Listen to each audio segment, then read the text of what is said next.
Everyone, we are at NAMM 2026, and you guys want to go ahead and introduce yourselves? My name is Jakob Herrman. I'm a producer from Gothenburg, Sweden, where I run a studio called Top Floor Studios. And my name is Darby Todd. I am a drummer who currently plays with Devin Townsend, Jordan Rudess, and a host of other people. That's awesome. And so you guys get to work on a lot of not only drum production on albums, but you guys are making drum production stuff for software as well. Yeah, correct. I've done 3 different sample packs for Toontrack for Superior Drummer and Easy Drummer. And Darby is playing on the most recent one called the Big Stage that we did in my studio in Gothenburg.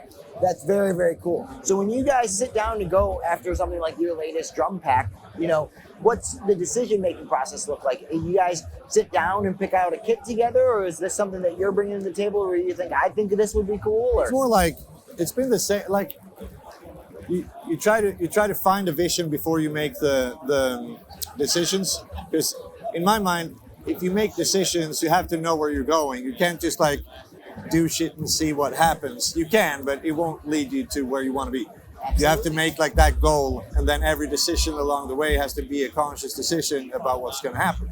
And when working with, like, this can be for an album as well. Like, me and Darby does a lot of recording together. Like, we recently did 2 Devin Townsend albums together. And when we're working for a sample pack or a recording or whatever, there's always a discussion or just bouncing ideas of each other, like maybe we should do this, maybe we should do this. What are we looking for sound wise? How should it be played? What should we use? And if that is his expertise that I'm not as familiar with, or if it's my expertise, it doesn't really matter. If you trust each other to make the decision that gives you the sound you want, then you can have that conversation. And we have that conversation all the time. We've done like so many albums, and we continue to have this conversation when we're working. I think the fun thing as well is once you actually have that vision of what it is you're trying to achieve, like then choosing the drum kits that you want, the snare drums, and trying to get that aspect of things going is really cool. And I mean, the other thing is, like, say you're going to record a vintage Ludwig, not every vintage Ludwig is going to sound good.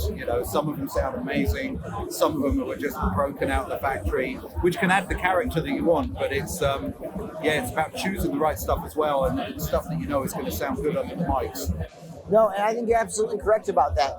And I think that you guys working together so closely probably brings a lot to the table, because that collaborative process, they say 2 brains are better than 1. And I think that you guys being able to have that open discussion and line of communication with each other probably leads to you guys thinking outside of the box sometimes. Yeah, but it's also like, I'm not the artist, and Darby is usually not the artist, except for, when you did your solo album. But let's say Devin Townsend, it's just a very good example of like all the work we've done. Like, we're still working with him, but he is also trusting us. It's not like he is pointing out exactly what he wants and we're just like the delivery guys going to get the thing. It is more consultation basically between us, but at a certain point he goes, this is all round what I'm going for, but that can lead to us having a discussion, even like, oh, maybe it should be this kind of fill, but that also connects with, then it should be this kind of drum, tuned this kind of way, with this kind of miking and drum head. And that is that, conversation that we always have with the artist, with each other, making those decisions for the greater good. But it's also a choice that the artist makes to trust us, that we actually know what we're doing, so that person doesn't have to overlook everything we're doing. Completely. I think especially with someone like Devin, because he's so vision-centric, like he knows what he wants from like day one, and that is always going to be the goal he's looking for. And I think someone like him wants to surround himself with people that understands when he says something, what it means, even if it doesn't make 100% sense on the face of it. And I think we're lucky that we both have a similar work ethic and get each other's what we do and the way we think. So Devin can just say, I'm looking for this, and like you say, he can just leave us to it, we can get it done, and he knows that he's not going to have to worry and change it 20 times. That's awesome. So you guys have like a pretty solid arsenal of drums and stuff that you rely on?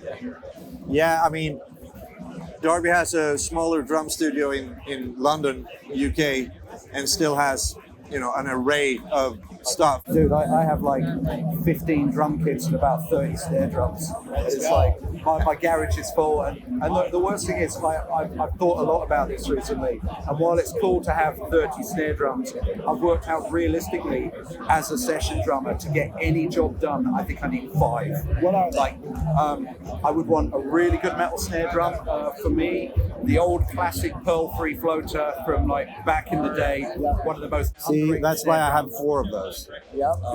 Yeah, you're talking about the one with the rings that are fully separate around. Yeah. That's a weird piece of hardware right there. Snare drum in the world. And I think a vintage metal Ludwig, like a 402, is a necessity. I think a nice wooden snare drum, like a 6.5 depth. I play a drum company called British Drum Company, and they've got what I'd call like their all-rounder snare drum, this Merlin thing, 6.5, and it just kind of it works for any situation. And then I think it's cool to have like a wild card as well, like even a shitty sounding drum that's just like cheap and nasty, but just sometimes that's the thing you want. The days of realizing I've got to have every drum that's ever been made known to humanity is just that's just exciting me, but it's not needed. Understood. Would you add any to the list? No. Okay. I can, but there's so much to say about it, and to me it's also so much about how I tune the drum and then how I mic the drum. That plays in as well. But yes, I mean, if I would choose one drum of the 33 I have, it would be one of the Pearl Free floaters. But at the end of the day, a good snare is a good snare, and you work with it. Well, and what I love is that it's just not a hype beast snare. There's so many people who come out and say a Tama Bell Brass or a Black Beauty. These snares that have gone through time as mythical things that I have a Black Beauty and I never use it. Me either. I love my 402. Never use my Black Beauty. I don't have one of those Pearl Free floaters, but I've been in the session with one and it's amazing. My 402, when I hit it and listen to it with my bare ears in the room, I hate it. Like it just makes it's really shrill and I really don't like it.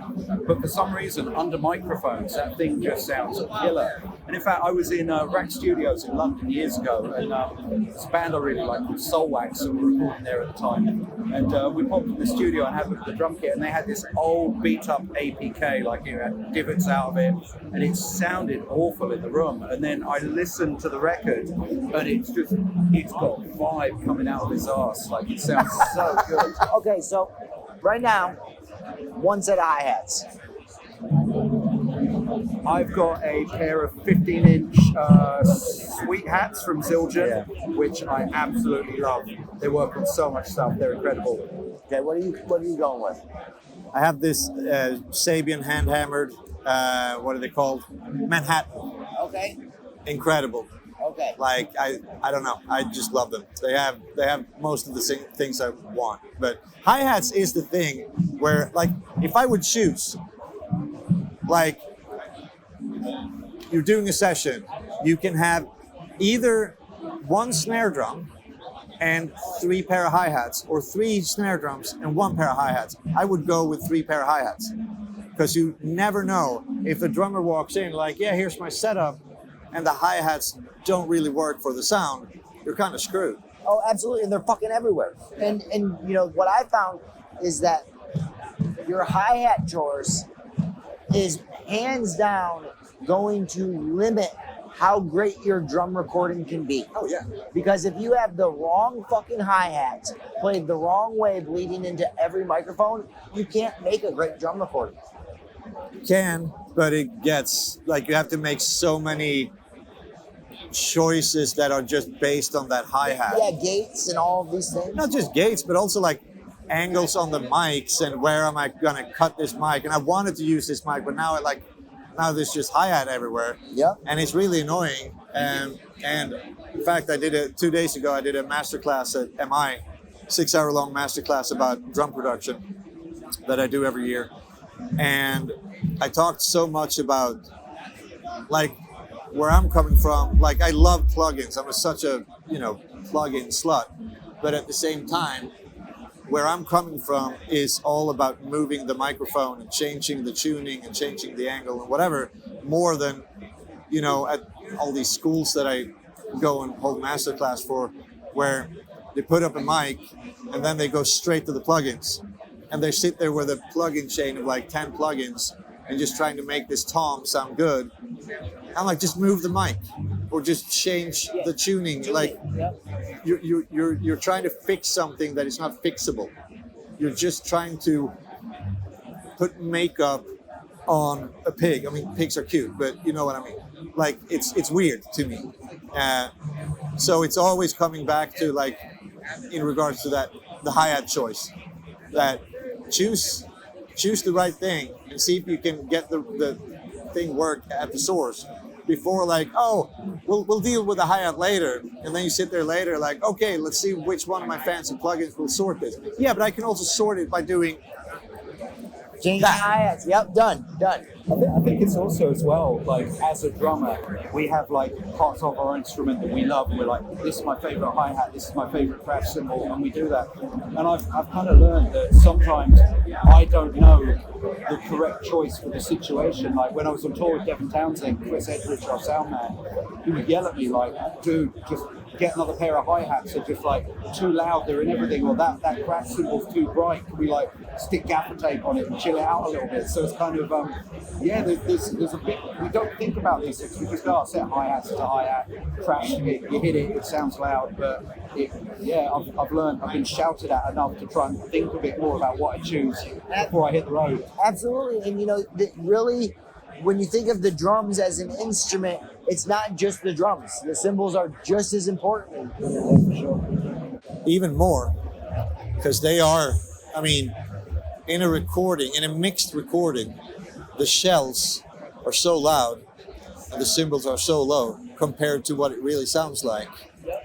I mean, in some music, but there's always a kind of, not challenge, but there is you have to be aware, I think, instead of just like, oh, well, it'll work out. And I saw on a picture, this is where you stick the mic. Like, it doesn't work like that. We'll fix it in the mix. Fuck that. I feel like you can fix the drums in the mix. You cannot fix the cymbals in the mix, really. Yeah. Well, thank you guys so much for taking your time to sit down with me today. Cheers, man. Thank you. Awesome.